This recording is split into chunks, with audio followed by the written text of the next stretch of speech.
14e promotion est rentrée à Issoire le dimanche 5 septembre 1976, avec un effectif de 609 élèves. En quelques jours avec des retours famille et les réformes, la promotion sera de 574 élèves le 1er octobre. 23 retours famille auront lieu en quelques jours à Issoire. 180 rejoindront l'annexe de Tulle en milieu de semaine. 21 quitteront Tulle au cours des 2 années. À Issoire, ils seront sous le commandement du général de Dinechin les 2 premières années et du général Audelan pour la 3e année. Nos camarades de Tulle seront sous le commandement du colonel Thomas. La promotion sera répartie en 20 brigades ou sections dont 6 à Tulle. Pour Issoire, 11e compagnie mécanique automobile avec 4 brigades. 12e compagnie électronique avec 6 brigades. 13e compagnie mécanique automobile avec 4 brigades. Pour Tulle, électromécanique, 3 brigades la 21, 22 et 23 soit 96 élèves. Mécanicien monteur, 1 brigade la 41 soit 26 élèves. Comptable mécanographe 2 brigades la 61 et 62 soit 58 élèves.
Les résultats des examens de fin d'année scolaire donneront le BEP Auto, 137 reçus sur 191 présentés.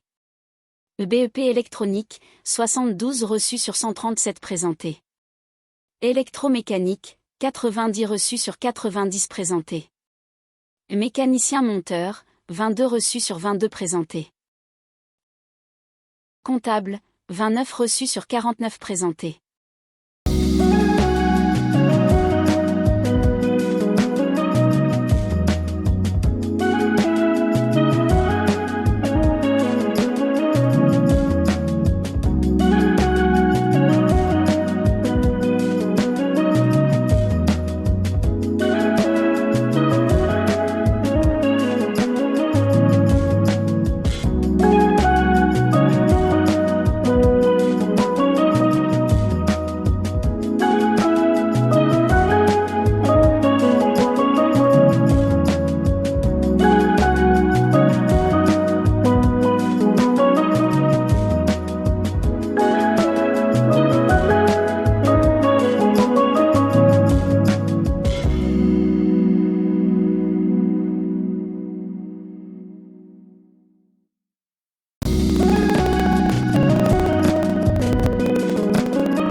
de premier degré.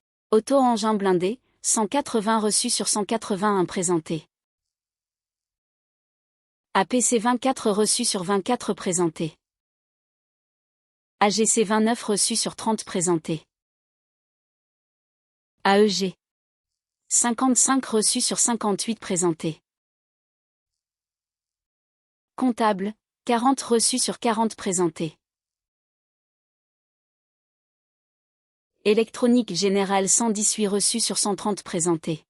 Bernard Toussaint est né le 18 février 1934 à Sapois dans les Vosges. En 1953, il s'engage dans l'arme du train et rejoint le 585e bataillon du train, en Algérie en 1956, après avoir été nommé maréchal des logis. Pendant 5 ans il va servir dans ce régiment et prendre part à de nombreuses opérations et sera cité pour des actes de bravoure à Bouira et Tenier el-Had. Promu maréchal des logis chef le 1er juin 1960, il est adjoint au chef de section. Le 8 octobre 1961, il est engagé dans l'opération Sanglier dans la zone de Draria, dans la recherche des chefs de la rébellion d'Alger. Au cours du premier assaut, des officiers sont tués à bout portant. L'assaut devient impossible jusqu'à l'arrivée d'une automitrailleuse. Toussaint qui a pris le commandement de la section monte à l'assaut, atteint la Mechta où sont retranchés les rebelles. Touché par une rafale, il tombe mortellement blessé, et donne l'ordre à ses hommes d'épargner les prisonniers. Il recevra la médaille militaire et la croix de la valeur militaire avec palme à titre posthume.